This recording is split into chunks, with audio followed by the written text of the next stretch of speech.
근데 뭐 크라잉은 안 좋은 거고 스마일은 좋은 거냐 그런 거 아니고요. 둘 다 안 좋습니다. 셰일 석유 회사들이 중국 반도체 회사들하고 좀 비슷한 처지인 것 같아요.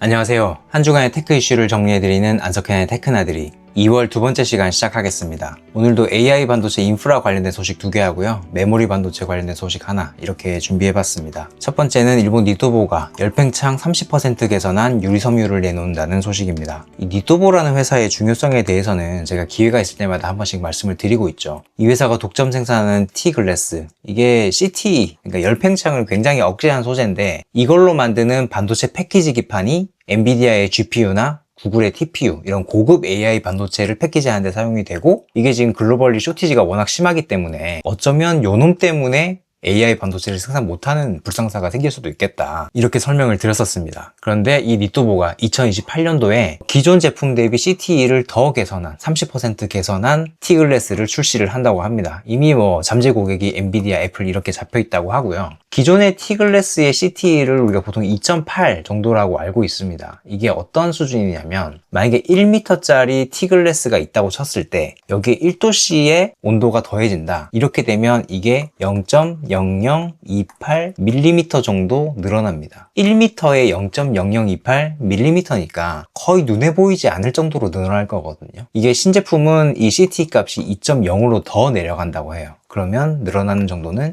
0.002mm, 그러니까 0.0008 정도 더 줄이는 거라서 아마 육안으로는 거의 확인이 불가능할 거고, 아주 수준이 높은 광학 계측기를 써야 이걸 알아챌 수 있을까 말까 일 거거든요. 그런데 이것조차도 반도체 업계에서는 굉장히 중요하기 때문에 이런 신제품이 나오는 거겠죠. 그게 왜 그러냐면, 반도체 후공정, 기판 뭐 이런 쪽에서 수율이나 성능에 좀 문제가 생기는 건 거의 대부분 휨을 제어하지 못할 때 발생합니다. 휨이라고 하는 건 반도체나 패키지 기판이 이렇게 위로 휘거나 아래로 이렇게 휜다는 얘기거든요. 보통 이렇게 위로 휘는 걸 크라잉 워피지라고 하고요, 아래로 이렇게 휘는 걸 스마일 워피지라고 합니다. 이게 눈을 그려보면 이게 왜 크라잉이고 이게 왜 스마일인지 알 수 있겠죠. 근데 뭐 크라잉은 안 좋은 거고 스마일은 좋은 거냐 그런 거 아니고요. 둘 다 안 좋습니다. 그러면 반도체나 패키지 기판에서 이 휨은 왜 생길까? 그건 다 열 관리 때문인데, 이 CTE가 낮은 게 그래서 중요합니다. 왜냐하면 여기 위에 이게 패키지 기판이 실제로 보면 오른쪽처럼 생겼고, 이걸 이제 엑스레이를 찍어 놓으면 이 왼쪽처럼 생겼거든요.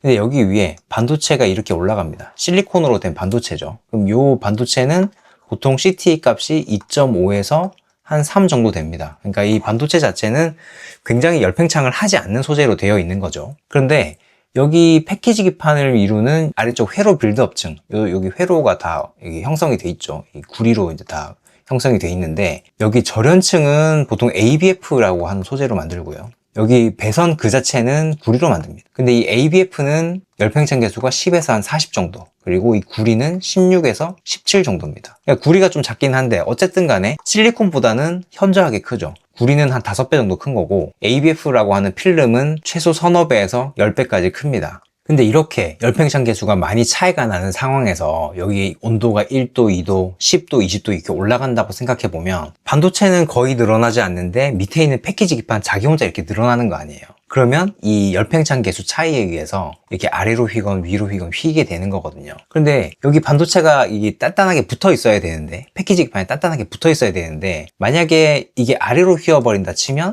이 중간 부분이 떠버리는 거죠. 이만큼이 떠버리는 거고, 이게 위로 휘면 이쪽 양쪽 끝쪽이 이렇게 떠버리겠죠. 그러면 여기 이제 솔더버를 이용해서 반도체와 패키지 기판이 딱 붙어 있어야 되는데 이 가운데 부분이 떠버리는 거고 양쪽 끝이 떠버리는 거고, 이러면 이제 반도체가 불량이 나는 거죠. 그래서 이런 불상사를 피하기 위해서 지금은 어떻게 하느냐, 이 가운데의 코어가 그래서 필요한 겁니다. 이게 이제 여기 유리섬유가 들어가는데, 이 유리섬유가 굉장히 두껍죠. 굉장히 두꺼운 데다가 이 서로 직조를 한 다음에 레진을 부어서 굳혀요. 그러니까 딱딱하게 이제 코어를 형성을 하는 거거든요. 이게 또 워낙 딱딱하기 때문에 비록 이 위에 오는 ABF 필름이나 구리가 열팽창을 한다고 하더라도 이 코어 부분에서 딱 잡아주는 거예요. 아까 이거 제가 열팽창 계수가 얼마나 그랬죠? 2.8인데 이거를 이제 2로 낮춘다 그랬잖아요. 그러니까 이렇게 낮은 열팽창 계수로 가운데서 두껍게 잡아주고 있으니까 이 위에 있는 애들도 비교적 안정적으로 잡을 수 있다. 그래서 지금 이 30% 정도 열팽창을 더 잡아주는 게 이 반도체 업계에는 중요하다는 겁니다. 특히나 지금 이 반도체 업계에서 요구하는 패키지 기판의 면적은 더 커지고 있죠. 그러니까 GPU의 면적도 커지고, 옛날에는 GPU 하나만 붙던 게 GPU 두 개를 이어붙여서 투칩으로 만들고, 거기에 HBM도 같이 붙기 때문에 점점점 면적이 커지고 있습니다. 지금 여기 이게 작년에 TSMC 테크 심포지움에서 나온 내용인데, 기존에 80x80, 그러니까 밀리미터 80x80 정도 됐었던 이 패키지의 크기가 100x100이 됐고, 앞으로는 120x150 이렇게 점점 더 넓어진다는 거 아니에요. 근데 이렇게 패키지 기판의 면적이 넓어지면 그러니까 워피지를 관리하는 게 훨씬 더 중요해집니다. 왜냐하면 이 패키지 기판이 같은 곡률 반경으로 휜다고 생각해 봅시다. 이렇게 휜다고 생각해보면 패키지 기판이 요만큼일 때, 요만큼 면적일 때 하고, 이만큼 면적일 때 하고, 이만큼 면적일 때 하고는 중심부에서 가운데까지의 높이가 점점점 높아지죠. 패키지 기판이 면적이 넓어질수록 이 가운데 부분이 솟아오르는 정도가 더 심해지는 겁니다. 그러니까 반도체의 크기가 크지 않을 때는, 패키지 기판이 크지 않을 때는 살짝 휘어도 상관없어요. 근데 이게 더 넓어지면 넓어질수록 휘임 관리를 더 잘해야 된다. 그래서 CT 값을 더 낮추는 게 중요하다. 이렇게 설명하는 겁니다. 근데 사실 저는 이 내용을 들었을 때, 뭐 CT 값 내리는 것도 좋은데 빨리 생산량이나 맞춰주지. 지금 이거거든요. 니토보가 생산하는 게 유리섬유 이건데, 여기서 지금 쇼티지가 너무 심하니까 CCL이나 패키지 기판이나 다 쇼티지가 심한 거 아니에요. 생산량이나 좀 늘려줬으면 좋겠습니다. 두 번째는 페이스 아이디 공급사 루멘텀은 또 왜 이렇게 뜨거운가? 광 스위치에서 CPU까지. 이 회사는 사실 아시는 분이 별로 없죠. 저도 오랜만에 들어보는 이름이라서 한번 좀 알아봤는데, 제가 이 회사에 대해서 다시 좀 주목하게 된 건 최근에 주가가 워낙 뜨겁다고 하더라고요. 이게 한 1년 사이에 8배 정도 상승했다고 하고요. 제가 안테나 시간이나 아니면 저희 유튜브 채널에서 특정 회사의 주가를 언급하는 건 이 회사를 사시라 마시라 이런 얘기를 하려고 하는 게 아니고, 보통 주가가 크게 오르거나 크게 내리는 회사는 그 파고 들어가 보면 좀 재밌는 얘기들이 있더라고요. 그래서 저 주목을 하게 된 거고, 루멘텀이라는 이름을 처음 들어본 건 한 9년 전입니다. 그러니까 2017년도에 아이폰 X가 나왔죠. 아이폰 X. 아이폰 10주년이라고 해서 아이폰 X 이름으로 나왔었는데, 처음으로 애플의 OLED 디스플레이가 적용이 되고, 그리고 이 페이스 아이디도 처음 적용이 됐죠. 이러면서 굉장히 혁신적인 기술들을 많이 받아들였었는데, 그때 루멘텀이라는 회사가 되게 뜨거운 감자였습니다. 왜냐하면 그때 아이폰 X 나올 때 좀 기억하시는지 모르겠는데, 애플에서 생산이 좀 잘 안 돼서 이거 출시가 좀 연기될 수도 있다는 루머가 거의 7월, 8월 이때까지 계속됐거든요. 그러니까 9월에 발표가 돼야 되는데 7월, 8월까지 생산이 제대로 안 된다는 루머가 굉장히 많았습니다. 나중에 알고 보니 어떤 거였냐면, 아이폰 X에 처음 구현된 페이스 아이디, 이 페이스 아이디가 얼굴 인식, 안면 인식 하는 거죠. 안면 인식 부품 중에 이 닷 프로젝트라고 하는 게 있는데, 이 닷 프로젝터의 광원, 그러니까 이게 빛을 쏴서 얼굴을 인식하는 거잖아요. 그 광원을 이제 루멘텀이라고 하는 회사가 만들고, 근데 이 광원 자체가 생산이 제대로 안 돼서 아이폰이 제때 출시되지 못할 수도 있다, 이런 소문이 되게 많았었습니다. 이 닷 프로젝터를 한번 까보면 이렇게 오른쪽처럼 생긴 이 반도체 칩하고 비슷하게 생긴 게 나와요. 이게 보통 빅셀이라고 하는 건데, 뭐 이 이름까지 아셔야 될 필요는 없습니다. 이 레이저 장치예요. 그러니까 레이저를 쏴주는 장치인데, 이런 식이죠. 이제 얼굴에다가 레이저를 쏴서, 이게 적외선 레이저이기 때문에 사람 눈에 보이진 않습니다. 빛을 쏴서 이런 식으로 구조광을 만들어줍니다. 이렇게. 사람 얼굴마다 이 높낮이가 다르기 때문에 광대뼈는 좀 높고, 그리고 눈 있는 쪽은 좀 들어가 있고, 이마는 좀 튀어나와 있죠. 이런 식으로 사람마다 조금씩 그 높낮이가 다르기 때문에 격자무늬 빛을 쐈을 때 이런 식으로 굴곡이 생깁니다. 사람마다 이 무늬가 다 다를 거 아니에요. 그런 식으로 이제 얼굴을 인식하는 거거든요. 그래서 이런 기능을 하는데 가장 중요한 부품이 이 앞에서 보셨던 닷 프로젝터라고 하는 거고, 요걸 까보면 이런 빅셀, 광원 장치가 들어가 있고, 이걸 루멘텀이 만든다고 하더라. 근데 루멘텀이 최근에 다시 좀 회자가 되고 있는 건 당연히 이 페이스 아이디 때문은 아닙니다. 이건 이제 다 지나간 얘기고, 최근에 이 회사가 다시 회자되는 건 이 AI 반도체 쪽에서 실리콘 포토닉스가 루멘텀을 통해서 구현된다고 하는 얘기 때문입니다. 지금 이 왼쪽에 보시는 게 엔비디아의 베라루빈 플랫폼이죠. 여기 보시면 이 GPU가 엄청나게 많이 들어가잖아요. 그러니까 NVL72라고 하면 뭐 72개의 GPU가 들어가는데, 그럼 그놈들끼리 서로 연결을 해가지고 빨리 통신을 해야 마치 이게 하나의 클러스터처럼 일사불란하게 움직일 수 있는 거잖아요. 그래서 요 GPU와 GPU 혹은 GPU와 전에 알아봤었던 요 ICMS, 요런 놈도 이제 같이 빨리빨리 통신을 해야 이 아주 효율적으로 움직일 수 있기 때문에 광통신을 이제 이용을 해야 되는데, 기존에는 어떻게 했냐면 이렇게 생긴 플러그를 이용해서 GPU와 GPU를 연결해 줬습니다. 그러니까 이런 식인 건데, 이게 ASIC이라고 돼 있지만 뭐 ASIC이거나 뭐 GPU거나 아니면 뭐 DPU거나 TPU거나 뭐 이런 식이겠죠. 여기에 이 플러거블한 옵틱, 그러니까 이 광학 장치를 꽂았다 뺐다 할 수 있다는 거죠. 이렇게 실제로 이렇게 생긴 놈을 꽂았다 뺐다 할 수 있는 거를 서버 바깥쪽에 이렇게 꽂아가지고 여기까지 이제 빛으로 이렇게 오는 거였거든요. 근데 여기까지는 빛으로 오더라도 여기서부터 이 AG까지, 그러니까 AI 반도체까지는 이 구리선으로 연결이 돼 있었습니다. 그러니까 이 구리선의 길이가 한 수십 센티미터 정도 된다고 하는데 워낙 많은 데이터를 실시간으로 주고받기 때문에 여기서 발생하는 열이나 아니면 에너지 소모나 이런 게 좀 심했다고 해요. 이건 이제 앞으로는 어떻게 하느냐, 이 오른쪽에 보시는 이 플러거블한 옵틱스, 그러니까 이 광 발생 장치를 아주 작은 칩으로 만들어서 이 반도체 바로 앞에까지 이렇게 연결을 해준다는 거예요. 구리선으로 연결하는 길이를 최소화해 주겠다는 거죠. 이게 바로 실리콘 포토닉스 코-패키지드 옵틱스의 핵심입니다. 그리고 이 루멘텀이라는 회사는 플러거블한 옵틱스를 이 칩 단위로 만드는 데 특화가 되어 있는 회사고요. 이 앞에서도 말씀드렸지만 이 회사는 빅셀이라고 부르는 레이저 발생 장치를 아주 잘 만드는 회사거든요. 근데 이거를 아주 작게 만들어서 여기 옆에, 에이징 옆에다가 붙여줄 수 있으면 이게 바로 뭐 CPU가 되는 거겠죠. 자, 다음은 메모리 호황이 호랑이 새끼 키운다. 중국에서. 좀 불안불안하죠. 벌써 제목부터. 지금 메모리 업계가 굉장히 분위기가 좋죠. 뭐 하루 아침에 자고 일어나면 뭐 좋은 소식이 계속 들리는데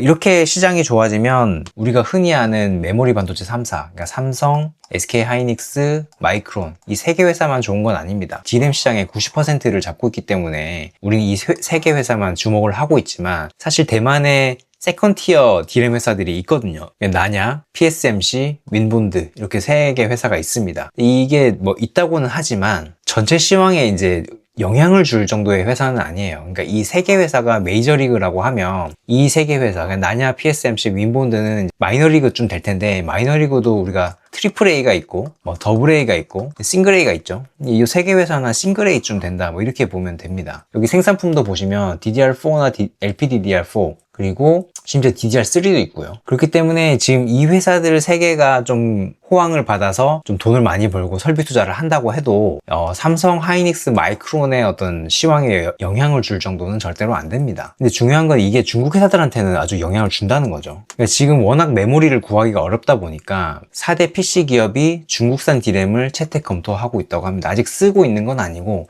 한번 써볼까 한다는 건데 HP, 델, 에이서, 에이수스 이 4개 회사라고 하거든요. 이 4개 회사가 작년 4분기 기준으로 글로벌 PC 시장의 2위, 3위, 5위, 6위예요. 1위는 레노버인데 이 회사는 지금 이 기사에서는 빠져 있고, 그리고 4위가 애플인데 애플도 빠져 있습니다. 좀 대충 사정을 알 수가 있겠죠. 그러니까 1위쯤 되면 워낙 구매력이 좋을 거기 때문에 아직은 메모리를 구할 만하다라고 하는 거고, 물론 괴롭겠지만 구할 수는 있다는 거고, 애플은 걔네들 뭐 SCM 관례상 생각해보면 중국 D램을 쓸 것 같지는 않죠. 그런 정도의 사정을 제외하면 나머지 회사들은 지금 다 중국 메모리를 써야 될 정도로 사정이 좋지 않다. 아까 말씀드린 4개 회사, 그러니까 HP, 델, 에이서, 에이수스 이 4개 회사의 작년 연말 기준 점유율이 합산하면 한 50% 정도 된다고 하거든요. 지금 최소한 시장의 절반 정도는 메모리를 구하지 못해서 굉장히 괴롭다. 이렇게 되면 이제 중국 회사 제품이라도 고려해 볼 수밖에 없는 거거든요. 그러면 중국 애들 입장에서는 그동안에는 생산을 해도 써주는 회사가 많이 없어서 이게 필드에서 어떻게 돌아가는지 좀 테스트를 해볼 기회가 많이 없었는데, 이번 기회에 많이 시장에 깔리게 되면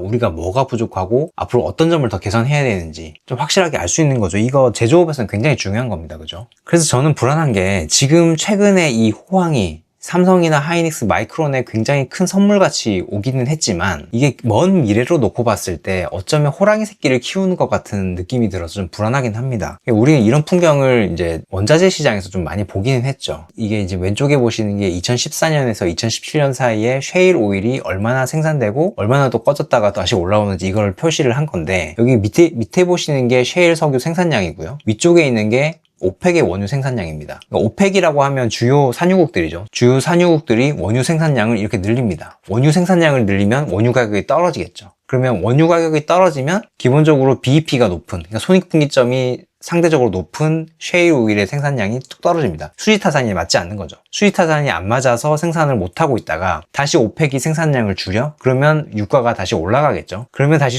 수지타산이 맞아져서 이렇게 다시 생산량을 늘리는 거예요. 어찌 보면 셰일 석유 회사들이 중국 반도체 회사들하고 좀 비슷한 처지인 것 같아요. 메모리 시황이 그닥 좋지 않을 때는 나를 써주는 사람이 없기 때문에 이걸 생산을 뭐 많이 하기도 좀 애매해요. 물론 정부에서 보조금을 받기 때문에 어느 정도 손실을 보전을 받기는 하겠지만 빵빵 찍어내는 것도 좀 부담스럽긴 하거든요. 근데 지금처럼 만약에 시황이 너무 좋아서 야 니네 거라도 한번 써볼게 한번 가져와 라고 하는 회사가 생겼다? 이러면 정부에서 보조를 해주는 데다가 그런 회사들도 또 팔게 되면 이 수익성이 좋아지는 거 아니에요. 최근에 이제 호황이 중국 반도체 회사들, 특히 메모리 회사들한테도 굉장히 기회가 될 수가 있죠. 발판이 될 수가 있는 겁니다. 제가 몇 주 전에 한번 소개해드린 적 있지만 그 칭화유니 그룹 있죠. 칭화유니 그룹에 보면 D램 다이를 만드는 팹리스가 또 있고, 그리고 CXMT라고 창신 메모리, 우리가 그동안에 계속 견제해왔던 이 D램 회사 있죠. 이런 회사들이 지금 아마 굉장히 기회가 들어왔다, 물이 들어왔다고 생각할 겁니다. 이 두 번째 소식에 대해서 좀 더 설명을 드리면, 아마 이번 하반기에 나오는 베라루빈을 기점으로 해서 AI 반도체 쪽에 실리콘 포토닉스 기술이 아마 확산될 것 같습니다. 베라루빈에 보면 CPU가 쓰였다고 하더라고요. 그래서 이 실리콘 포토닉스 기술이 좀 더 중요성이 높아질 것 같아요.